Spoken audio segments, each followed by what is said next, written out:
नमस्कार, मैं हूं पंकज श्रीवास्तव। सत्य हिंदी के खास कार्यक्रम सुनिए सच में आपका स्वागत है। क्या आरएसएस ने एक बार फिर भारतीय संविधान को चुनौती दी है?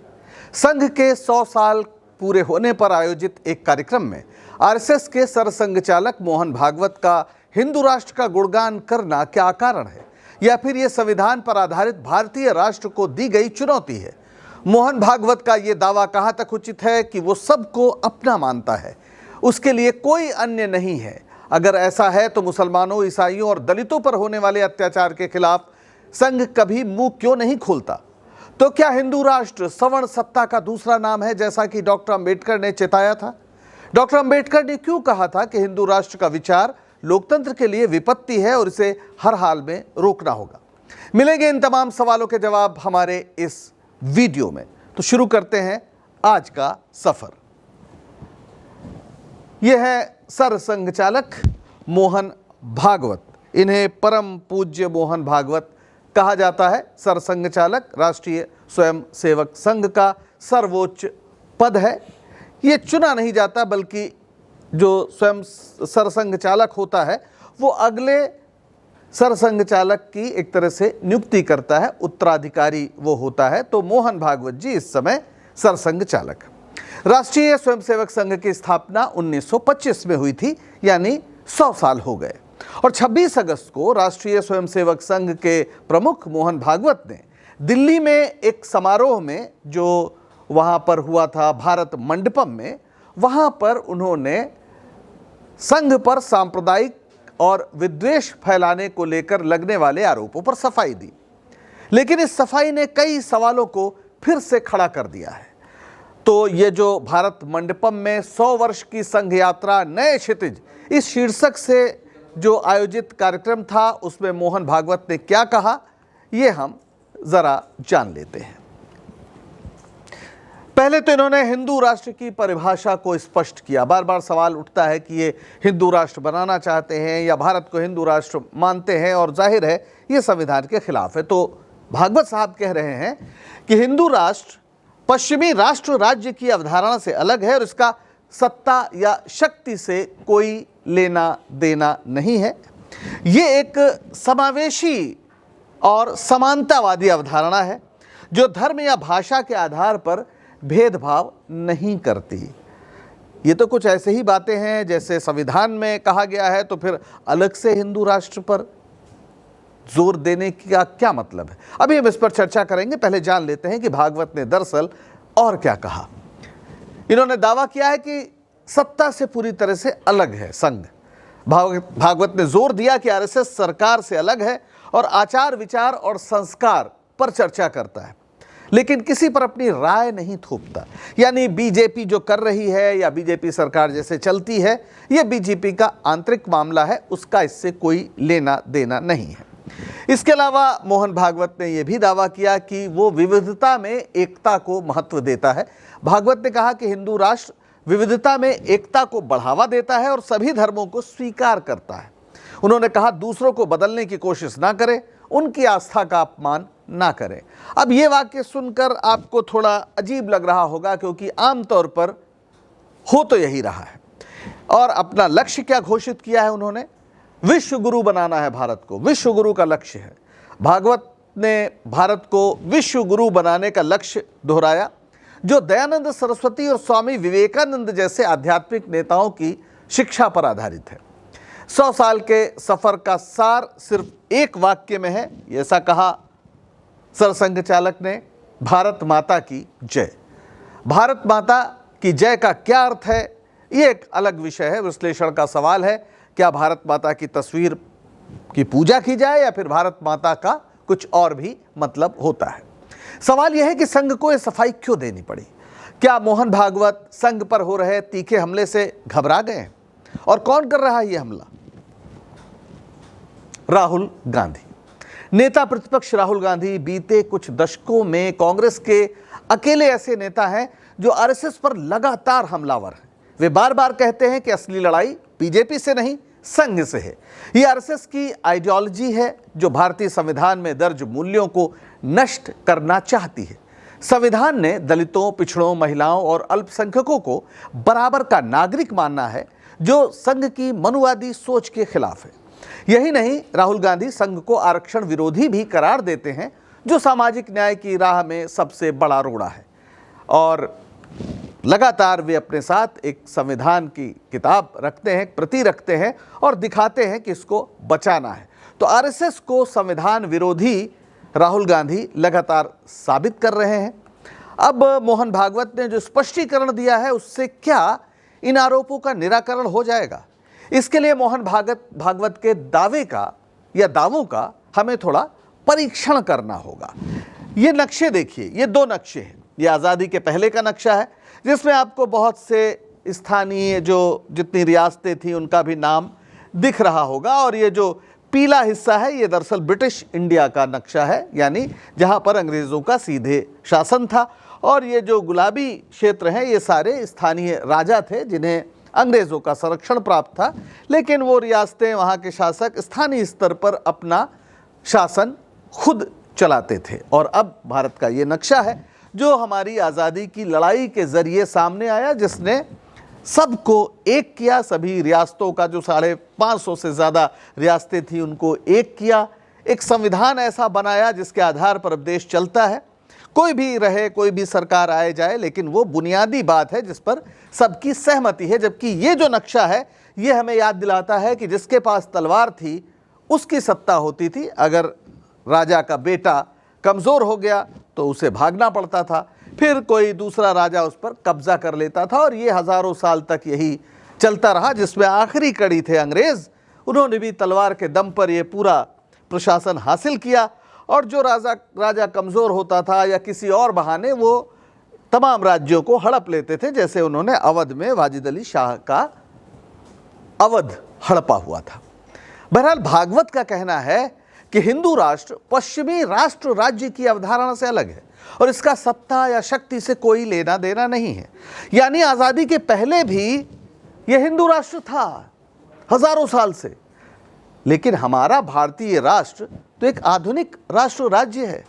जी हाँ, बिल्कुल पश्चिमी अवधारणा जिसको कहते हैं राष्ट्र राज्य, यानी इसका एक झंडा है, संविधान है, एक निश्चित नक्शा है, एक सुप्रीम कोर्ट है, संसद है। ये सब पश्चिमी अवधारणाएं हैं। तो क्या माना जाए कि भागवत का हिंदू राष्ट्र एक वायवीय धारणा है, सिर्फ संकल्पना, जो अतीत के कुछ इस नक्शे में अपना गौरव खोजती है और ये इस भारतीय राष्ट्र की संकल्पना के विरुद्ध खड़ा है? यहाँ ये भी कहना ज़रूरी है कि 1925 से लेकर 1927 तक, यानी पूरे 22 साल के इस दौर में संघ ने अंग्रेज़ों का कभी विरोध नहीं किया। कभी नहीं कहा कि अंग्रेज़ों भारत छोड़ो। और उसके तमाम बड़े बड़े नेता जो नौजवान थे, वो आज़ादी की लड़ाई से हमेशा दूर रहे। चाहे दीनदयाल उपाध्याय रहे हों, अटल बिहारी वाजपेयी रहे हों, लाल कृष्ण आडवाणी रहे हों, गोलवलकर रहे हों, सभी। एक संस्थापक हेडगेवार जेल गए थे जब वो कांग्रेस में थे।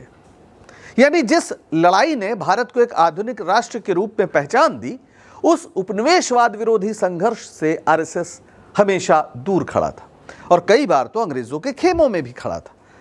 ये तर्क दिया जाता है कि आरएसएस दरअसल एक सांस्कृतिक संगठन था, उसका जोर केवल हिंदुओं को संगठित करने पर था, तो वो क्यों राजनीति में हिस्सा लेता या आज़ादी की लड़ाई में हिस्सा लेता। लेकिन 20वीं सदी के सबसे बड़े हिंदू कहे जाने वाले महात्मा गांधी की हत्या भी आरएसएस के ही एक पूर्व स्वयंसेवक ने की थी। कुछ तो तकलीफ रही होगी। महात्मा गांधी के इस चित्र को आप देखते हैं तो उस दौर की याद होती है कि कैसे एक शख्स ने अपनी जान देकर भारत को एक बहुत बड़े संकट से निकाला था। और ये वो नाथूराम गोडसे है जिसने महात्मा गांधी की खुली छाती पर 3 गोलियां मारी थी। इसे पिस्तौल चलाना आता था, लेकिन इसने कभी किसी अंग्रेज पर एक कंकड़ भी फेंक कर नहीं मारा था। सरदार पटेल ने इसके बाद आरएसएस पर प्रतिबंध लगाया था और कहा था कि आरएसएस के बनाए विषाक्त माहौल की वजह से महात्मा गांधी की हत्या हुई और आरएसएस ने हत्या के बाद मिठाई बांटी। इसमें भी शक नहीं कि आरएसएस की शाखा से ही निकलकर नाथूराम गोडसे सावरकर की पाठशाला में दाखिल हुआ था, जो कपूर कमीशन के मुताबिक महात्मा गांधी की हत्या के मास्टरमाइंड थे। यानी राष्ट्र के जन्म के साथ ही राष्ट्रपिता की हत्या करने वालों का सिरा आरएसएस से जुड़ता है और वो एक सिर्फ सांस्कृतिक संगठन है। आरएसएस भारतीय राष्ट्र के अन्य प्रतीकों पर भी लगातार हमलावर रहा। उसने तिरंगे और संविधान का तो खुलकर विरोध किया। जी हां, जब तिरंगा राष्ट्र ध्वज चुना गया तो दूसरे सरसंघ चालक गुरु गोलवलकर ने इसे अपशकुन बताया, क्योंकि झंडे में 3 रंग थे। तब सरदार पटेल ने कहा कि गोलवलकर को हिंदू धर्म के बारे में कुछ नहीं मालूम, यहाँ तो मुख्य देवता ही 3 हैं, ब्रह्मा, विष्णु और महेश। और संविधान सभा ने जब 26 नवंबर 1949 को संविधान स्वीकार किया तो 30 नवंबर को ऑर्गेनाइजर में, जो आरएसएस का मुखपत्र है, उसने क्या लिखा वो यहां पढ़िए। उसने लिखा कि हमारे संविधान में प्राचीन भारत के अनूठे संवैधानिक विकास का कोई उल्लेख नहीं है। मनु के नियम आज भी दुनिया भर में प्रशंसा पाते हैं, जो इस संविधान में नहीं है। ये मनुस्मृति के सिद्धांतों के न होने से इस संविधान पर उसे पूरा ऐतराज था। ये वही मनुस्मृति थी जिसे डॉक्टर अंबेडकर ने 22 साल पहले 1927 में सार्वजनिक रूप से जलाया था, क्योंकि ये शूद्रों और स्त्रियों की गुलामी का दस्तावेज है। हैरानी की बात है कि मोहन भागवत ने अपने शताब्दी समारोह के भाषण में स्वतंत्रता सेनानी के रूप में सावरकर का जिक्र किया। अब सावरकर और मनुस्मृति के बीच में क्या संबंध है, ये भी जान लीजिए। सावरकर ने अंग्रेजों से 5 बार लिखित माफी मांगी थी और अपनी दया याचिकाओं के सहारे रिहाई हासिल करके स्वतंत्रता की लड़ाई से मुंह मोड़ लिया था। वे संघ के पूज्य हैं। हालांकि सावरकर ने जिन्ना से पहले हिंदू और मुसलमानों के 2 राष्ट्र होने का सिद्धांत 1937 में हिंदू महासभा के अहमदाबाद अधिवेशन में दिया था। इन्हीं सावरकर ने मनुस्मृति को हिंदू लॉ बताया है। यानी दोनों संगठनों के लिए, आरएसएस और हिंदू महासभा, जो सावरकर की हिंदू महासभा थी, उनके लिए मनुस्मृति एक महान ग्रंथ है जिसे राष्ट्र का संविधान होना चाहिए। समस्या यह है कि लोगों ने अब मनुस्मृति को पढ़ लिया है और उसकी मानव द्रोही स्थापनाओं से वे परिचित हैं। इसलिए जब मोहन भागवत ये कहते हैं कि आरएसएस का हिंदू राष्ट्र एक समावेशी और समानतावादी अवधारणा वाला है, तो वे अपने इतिहास को झुठलाते हैं और इसके कुछ अन्य प्रमाण भी हैं। जैसे डॉक्टर अंबेडकर का जो हिंदू कोड बिल जब उन्होंने लाने का प्रयास किया 1950 में, तो जबरदस्त विरोध हुआ था आरएसएस की ओर से।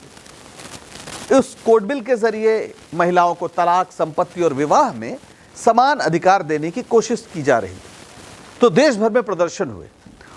डॉक्टर अंबेडकर के पुतले जलाए गए। इतिहासकार रामचंद्र गुहा ने इस संदर्भ में अपनी किताब इंडिया आफ्टर गांधी में जो लिखा है वो हम आपके लिए लाए हैं। उन्होंने लिखा कि हिंदू कोड बिल विरोधी समिति ने पूरे भारत में सैकड़ों बैठकें की, जहां विभिन्न जो स्वामी थे, यानी जो तमाम महात्मा टाइप के लोग थे, उनको इकट्ठा किया था। तो स्वामियों ने प्रस्तावित कानून की निंदा की।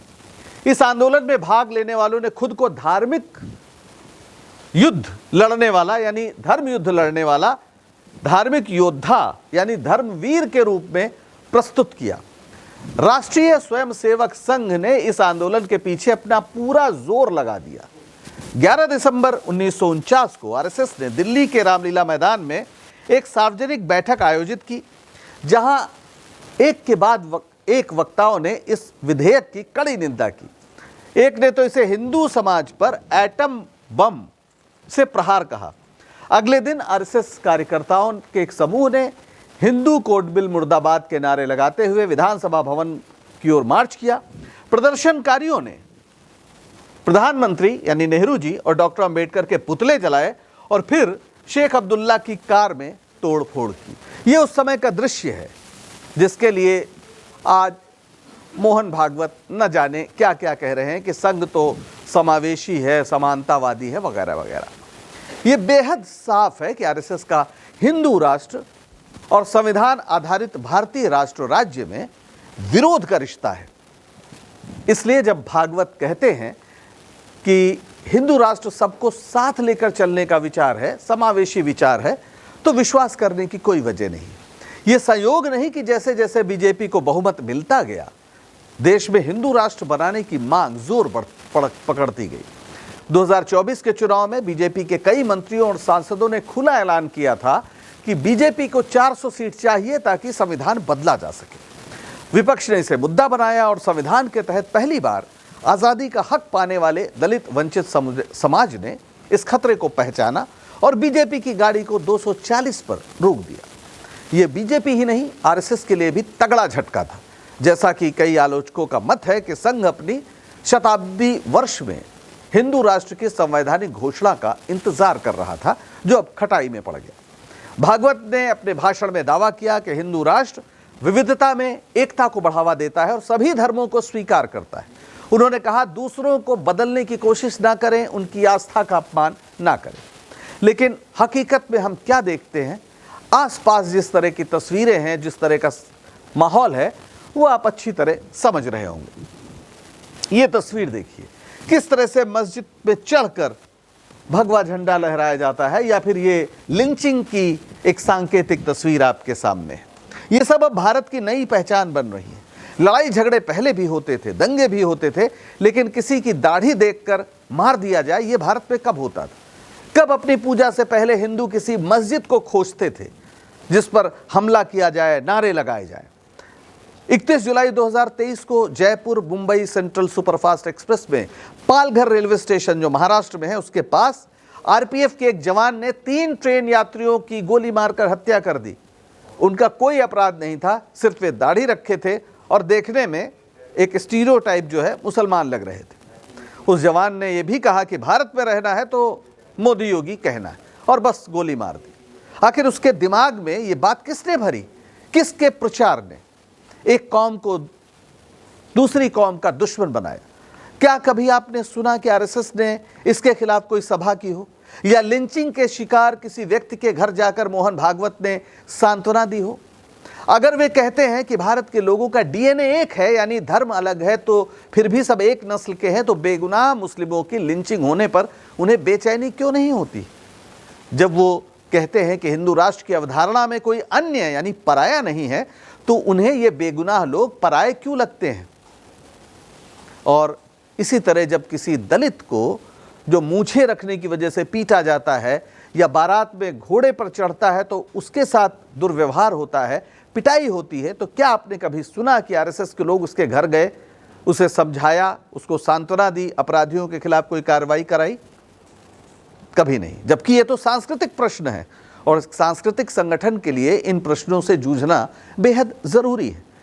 वैसे संघ के लोग ऐसा क्यों नहीं करते, इसका जवाब बहुत साफ है। इसके लिए आपको इनसे मिलना पड़ेगा।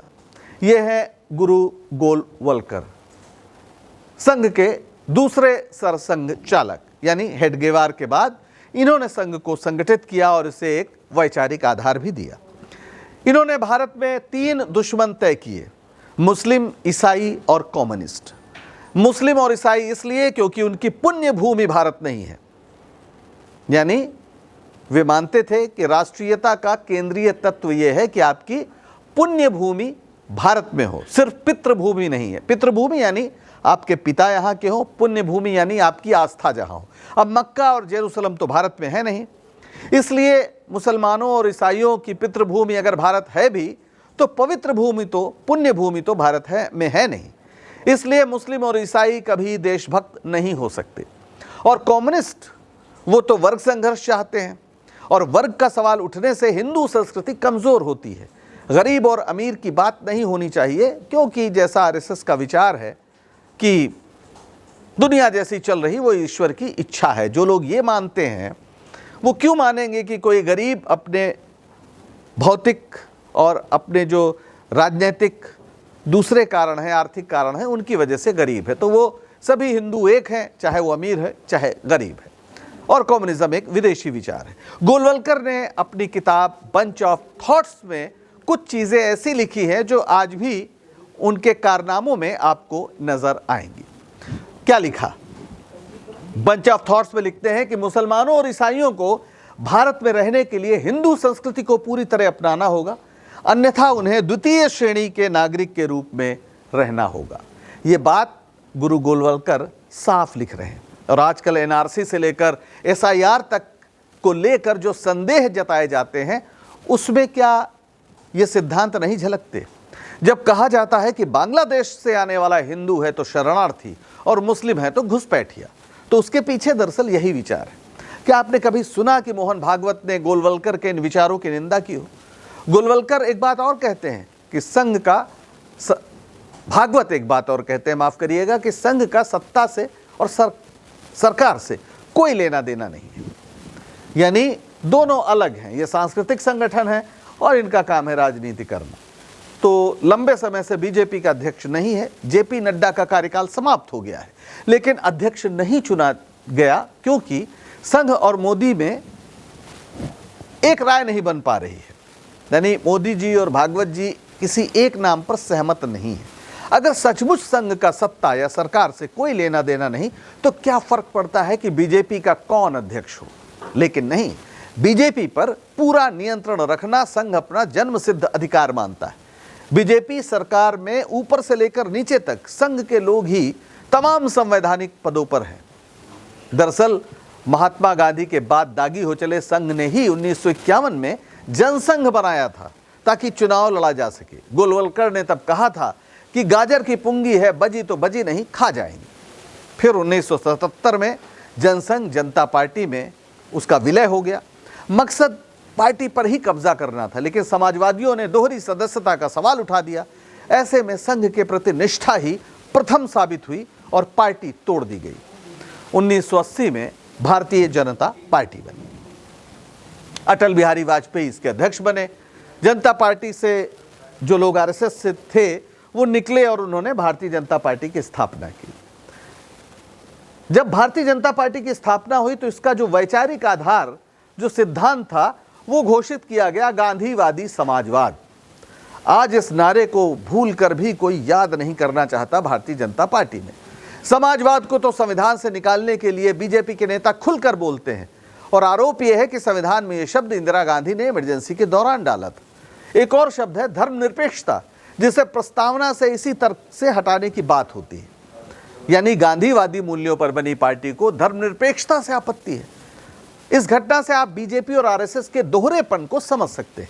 कोई गांधीवादी कभी हिंसा या विद्वेष की बात नहीं कर सकता, सबको साथ लेकर चलेगा, सेकुलर होगा। लेकिन संघ की शाखाओं से निकले किसी व्यक्ति से बात कीजिए तो इन सब बातों का खुला विरोध करने में उसे 2 मिनट भी नहीं लगेगा। मोहन भागवत ने कहा है कि भारत को विश्व गुरु बनना है और संघ का सार भारत माता की जय है। लेकिन ये भारत माता है कौन? नेहरू जी तो कहते थे कि भारत माता का अर्थ है भारत की जनता, और विश्व गुरु तो हम तभी बन सकते हैं जब ज्ञान विज्ञान में तरक्की करें। लेकिन यहां तो अनुराग ठाकुर जैसे बीजेपी के नेता बच्चों को पढ़ा रहे हैं कि पहला अंतरिक्ष यात्री हनुमान जी थे, यूरी गागरिन नहीं। अगर देश के शहर कस्बों में पृथ्वी को शेषनाग के फन पर बताने वाली कथाएं सुनाई जाएंगी और संघ बीजेपी के नेता ऐसे आयोजनों से शक्ति संग्रहण करेंगे तो फिर भारत विश्व गुरु कैसे बनेगा? और भारत माता की जय आप कितना भी लगा लीजिए, लेकिन अगर बीजेपी की सरकार दावा करती है, मोदी सरकार दावा करती है कि भारत के 80 करोड़ लोगों को वो भोजन कराती है, तो अगर भारत भोजन के लिए भी, भारत के लोग भोजन के लिए भी सरकार पर आश्रित हैं, ऐसे लोगों का एक विकट कोलाहल है देश में, तो फिर इसे भारत माता की जय समझा जाए या पराजय, फैसला आप कीजिए। संघ को तो पता है कि मंच से क्या बोलना है और शाखाओं से निकलकर क्या करना है। अब जाते जाते अंबेडकर की इस बात को गांठ बांध लीजिए और जब कोई हिंदू राष्ट्र की बात करे तो दोहरा दीजिए। ये क्या बात थी? डॉक्टर अंबेडकर ने कभी साफ कहा है, इनकी किताब है bunch of thoughts on Pakistan. इसमें वो कहते हैं यदि हिंदू राज वास्तव में स्थापित हो जाता है तो निसंदेह यह देश के लिए सबसे बड़ी विपत्ति होगी।